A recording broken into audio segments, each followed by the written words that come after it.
Hello everyone and welcome back to Animation Pilgrimage, the show where Tennille and I take a look at every single theatrically released animated film in chronological order. The show where we push off watching this movie for as long as possible, but what goes around comes around. I'm Whitney. I'm Tennille. And I am suffering. Because, we watched Around the World with Dot from Yoram Gross, Australia. Yep. And it was bad. The first one was good compared to this. I wouldn't say that. Well, I find both of these movies pretty equally terrible. I think this one is a little bit more watchable because at least the characters have some kind of personality, which is very welcome, as opposed to the very, preschool, nobody has a personality kind of characterization that the characters had in the first film. you say that. Mm-hmm. But the first film at least had a consistent style of what it was trying to do. Mm-hmm. The first one wanted to educate children about various animals and kind of cultures of Australia. Uh-huh.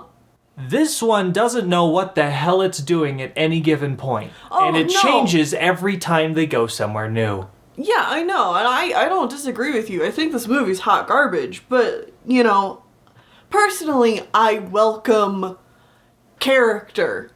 That is a nice touch. I still would not ever want to willingly watch this again. Let's talk about the plot. Yeah.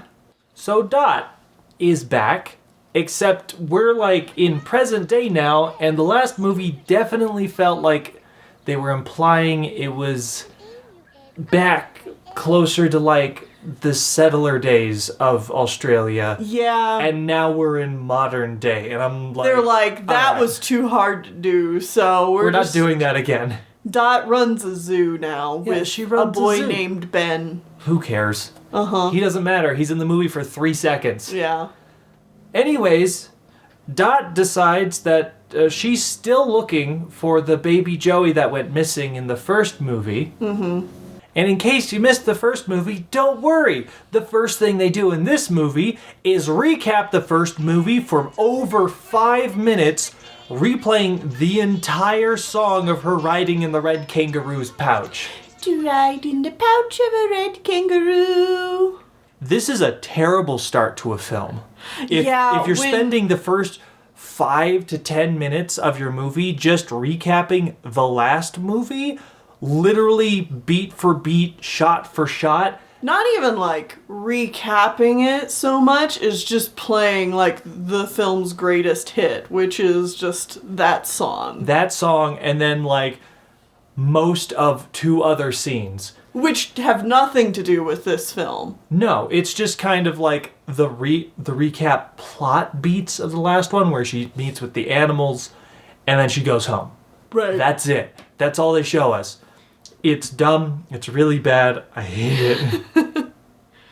Anyways, there's a random man that she's telling this story to. I don't remember his name. It doesn't matter because... Danny, sure. He sings a song and about innovation and imagination, and he turns into Santa Claus and they become animated and they take off on their kangaroo-pulled sleigh. Because technically this is a Christmas film because it's happening on Christmas Eve. Mm-hmm. And I'm not I don't even care about the fact that it's summer because that's correct for Australia. Right, they of have course. Christmas because the southern hemisphere has summer. Yeah. When we have winter in the northern hemisphere, yada yada. Anyways, so they're going to go search around the world to find this lost Joey because they have a hint that he was taken to Japan to be put in a zoo. Yeah. Okay. So they fly, and then there's 2 kangaroos that are pulling it. We got the grumpy one who is grumpy, and the sleepy one who is sleepy. Mm-hmm. That's their only character trait. Yep. And then we have the dude that is now just Santa Claus. And then we have Dot. And then we get a song about how children... No, we're not there yet. Oh, come on. This is basically when it happens. No. I'm doing every plot beat of this movie. Why? Because I'm going to go through them quickly. They land to get some water, and they talk with some frogs, and the frogs say, stay here with us forever, and Dot says, that would be nice. And then they leave. And then they fly around the big, the big iconic rock from Australia, really big, has some sort of meaning for the indigenous peoples. Yeah. And then they fly around Sydney. Okay. And then they fly out across the ocean, following a plane to go to Japan. Oh God, I forgot about the plane. And as they fly past the plane, a small child waves at them, and then he says, Mom, look, flying kangaroos. And then she spills her tea on herself, and then she gets murderous and wants to kill her child. And then we never see those characters again. What was the point of that? Yeah, that was... That was, like, disturbing. Like, that woman should not be a mother. Why? Why was this in this movie? Questionable. And now we get a song about how all the little children of the world love Christmas and celebrate, and they're not so different. And it's showing, like, a bunch of real pictures of various children of different ethnicities, and a clown. Just a clown in there for some reason. And then back to more children. And more children after that. Is this movie implying that clowns are a race? Of children? Of children? That's a little weird. Okay. Anyways, we get to Japan, and they're flying around looking how pretty it is, and they're attacked by a European dragon. Uh-huh. Why is there a European-style dragon as compared to, like, an Asian-style dragon? Because we're in Asia right now. Right. It should be long and serpentine without wings, but no, it's got the four limbs and the wings, and it looked... Anyway, it's not a dragon. It's a kite. And then we get subjected to horrible racist caricatures. Yeah. And terrible accents. Extremely outdated and awkward. And the characters are told that they don't celebrate Christmas in Japan. They celebrate this dragon kite festival. And I didn't look it up, but that sounds real heckin' fake to me. And I will let you know that Japan does indeed celebrate Christmas. They didn't say that they didn't celebrate Christmas. They said that they didn't celebrate Christmas the same way that Dot does. They That's said that they also celebrate incorrect. it differently. Which, I mean... Like, if you look at it technically, yes, in Japan, Christmas is very much so like a couple's holiday where you spend time with your significant other and order KFC. No, that's a thing. It really is. I know it is. I'm just laughing because it's. But I want that for Christmas. The way that they're implying it in this movie, it feels like, oh, we don't celebrate Christmas like you do. We fly not flags, we fly kites of dragons for our 5 guardian deity dragons. And I'm like, this sounds fake. So wrong. And, okay, when I was going into this movie, I was like, all right, so they're going to fly around the world and they're going to tell us about various cultures and try to be at least vaguely respectful. I was wrong. I was so wrong. This is not respectful or any research has been done. No, they're just doing racist caricatures. Making shit up. And I am in hell. You're so worked up. I haven't been this angry at a movie in like a couple years. Yeah.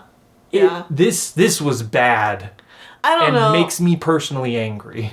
We got like 2 minutes into this film and I was already dead inside, so like I can't muster up the energy to be upset with it. I'm just kind of like, eh.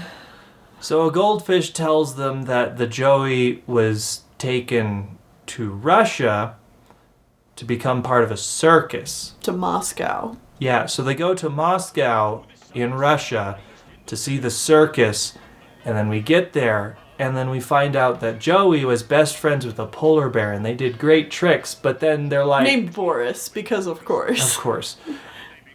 They get there, and they find out that they escaped because a circus is evil and a prison for animals. And all of that is true, but why is that in the middle of this movie?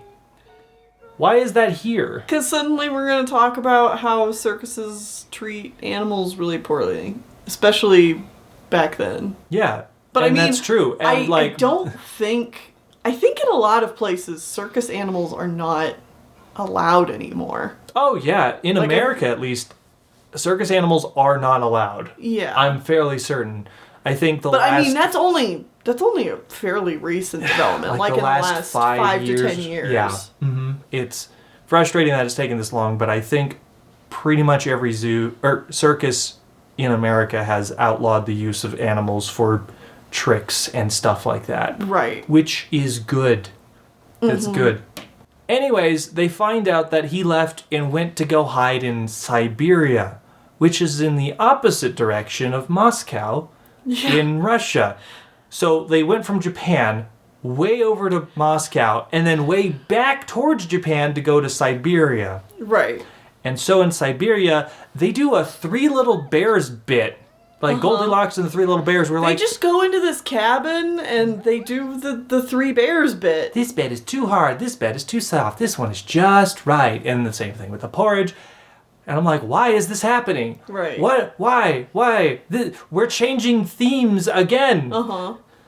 And then the bears get there, and then they make fun of communism and saying like, oh, the one bear is more equal than the other bears. And I'm like...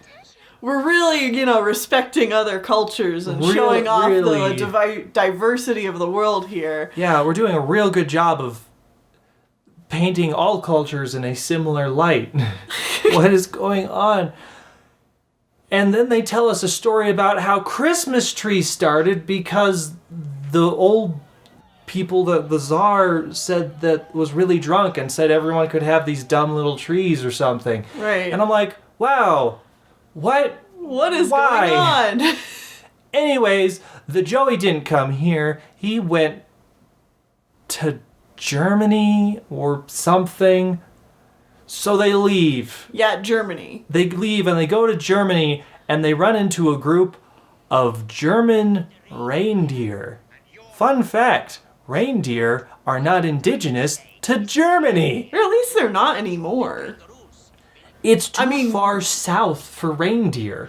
Yeah, I would think so. Reindeer or caribou live up in areas such as Canada and Alaska and Russia. Which they were already at. They could have done this bit there, but no. We had to fit in the let's make fun of Russian communism bit by doing a Three Bears thing. I don't know. Anyways, they meet these reindeer and then we have a bunch of German accents. And this reindeer tells them how every animal is best at a specific thing.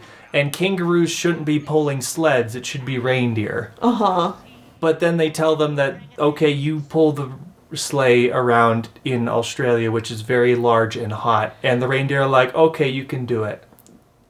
And then we move on. Well, it's a song, too, that's very much like, well, frogs hop best, and cats claw best, and dogs bark best. And the rhymes are the worst because it's literally every line ends with best. Best. I hate it. But the whole point of the song is that it's a song that's like, oh, well, you are only allowed to do one thing. And that has to be the thing that you as a species are best at doing. So it's another song that just like... Rubs you the wrong way? Yeah. Yeah, it's like, no, screw you, German reindeer. Anyway. We're flying over France now and there's a bunch of sparrows or swallows that just show up and they're like, hi, how are you doing? We're going to spell out Merry Christmas in various languages and sing a Christmas carol. And then they're done and now we're in England. Because the Joey is here now, I guess. The Joey's in England apparently. So we're in England now they land on the yard of the Buckingham Palace, and Santa's arrested by the police. And then Dot is wandering around by herself and sings a song about how it's lonely to be in a crowd by yourself. Uh-huh. And I'm like, what are we doing? What does this have to do with anything? This doesn't have anything to do with anything that's happened so far. Why? Well, it's just par for the course. Yeah, again, every single place they go to, they do something completely different. And this is one of those movies I was expecting to just have consistency. Even if it was bad, it would be consistent what we were doing, but no. Anyways, one of the stone lion statues is alive now and tells her that the Joey was in the zoo here, but then Americans took him to New York. Uh-huh. So Santa gets out of jail, and then they go to America. New York. They go to New York, and they meet a mouse who claims to be the cousin or brother of Mickey Mouse and says that he runs the world.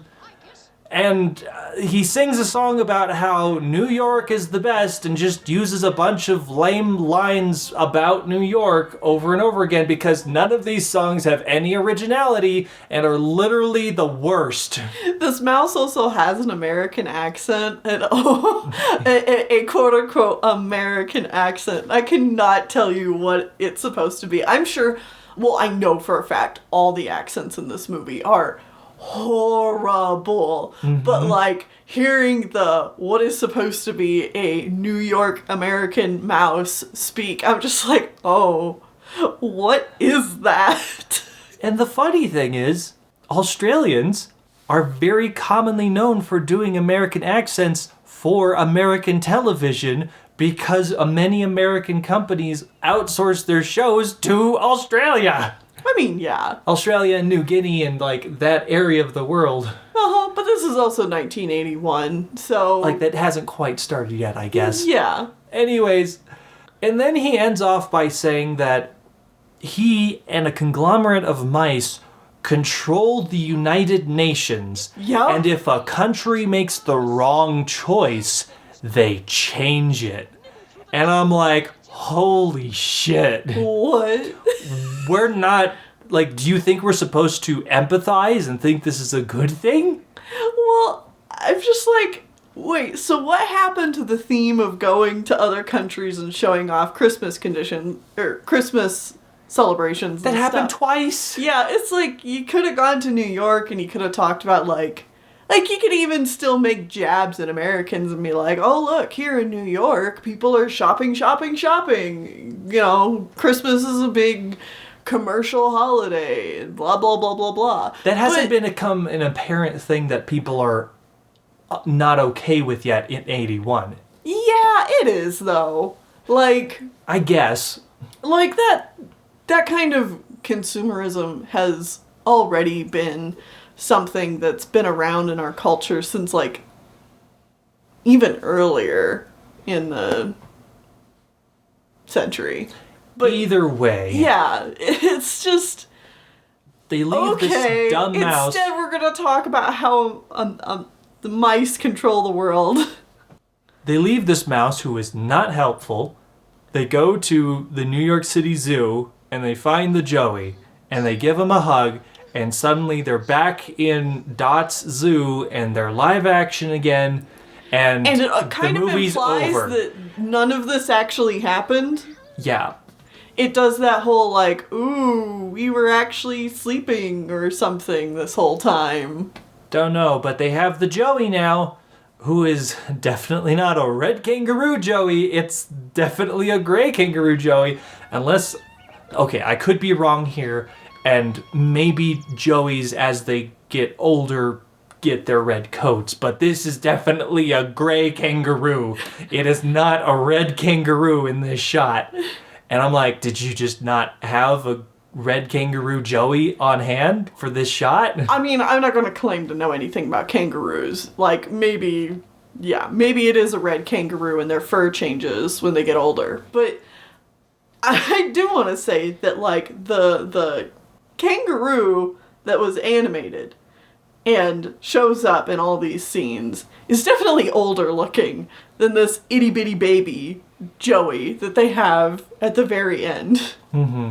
And in general, the likenesses between the live action and the animated counterparts are not the same. Dot is a little blonde girl as a real person, and is the little orange-haired girl with like different hair length and everything. Oh yeah, like, completely different. Like not even trying, and it's just like, you know.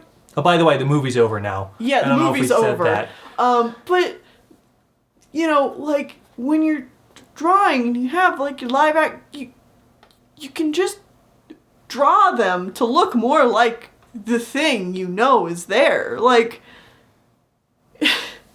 I don't understand why this is an issue. Why is there this disconnect here?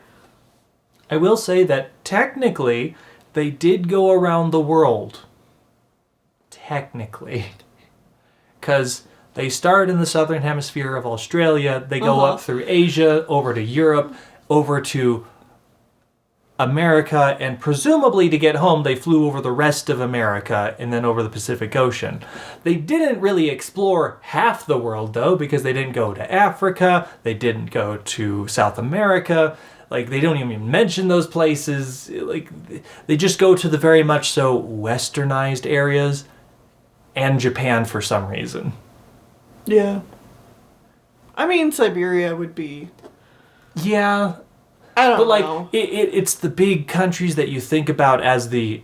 I hate this, but like the civilized parts of the world. Yeah. Is like, that's where they went. It's like, even from a movie from Australia, it's like, oh, the rest of the southern hemisphere doesn't matter, I guess. Mm-hmm. But you know, that's kind of... I kind of appreciate it, because I'm sure that the representations of any country in Africa or any country from South America would have been horrible. I mean, yeah, if the countries that they did go to were anything to go off of, maybe the less countries, the better. Mm-hmm. Yeah, this sucked. This was terrible.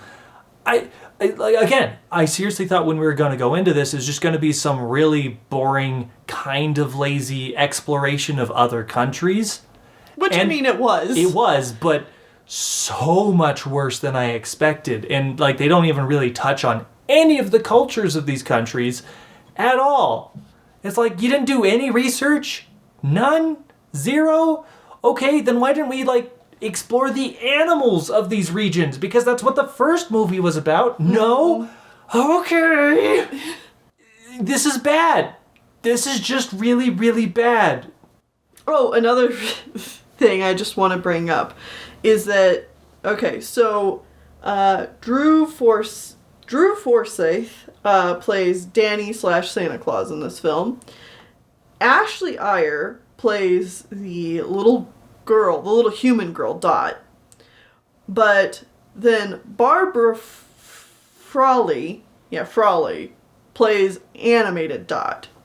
And so I think Barbara Frawley is just voice acting the whole over time. The girl the whole time. Oh, absolutely. The little girl was not saying... We never heard any of her real words. Yeah. So... just more disconnect between Dot the human girl and Dot the animated character. But you know what, Whitney? We still have, like, I don't know, a dozen of these films to watch. We've watched 3 movies from Yoram Gross already. Yeah. And all of them were Dot, bad. this one, and The Little Convict. Yeah. All of them were terrible. Mm-hmm. And he keeps making... He makes movies for a long time. I think you mentioned something about his last film came out in 2015 or something? Yeah. I hate that. He's made like 20 to 25... Sorry, I don't have the number on hand right now. 20 to 25 feature films. I can only hope that they get better. I hope so. I mean, he seems to be a fairly well-respected... contributor of culture. I wouldn't wouldn't say culture, but like Entertainment for yeah, children? making entertainment and stuff in the animated industry for Australia. So I hope things get better, but I'm gross, buddy. This is this ain't it. This is a bad start. Yeah. Anyway, next time. Next time, we are moving on to the final film of 1981. Yeah. We finally got there, folks. Oh, man. We've been in 1981 for a long time. Mm-hmm. This has been the longest singular year. Yeah. Anyways, I am quite looking forward to this film. Uh-huh. Not necessarily because the quality's going to be good, because it's not, but I am excited about experiencing the subject matter. We're going to be watching Old Master Q from Hong Kong. All right. See you then. Who cares about a name? Deep down, we're all the same. It's really just as simple as can be.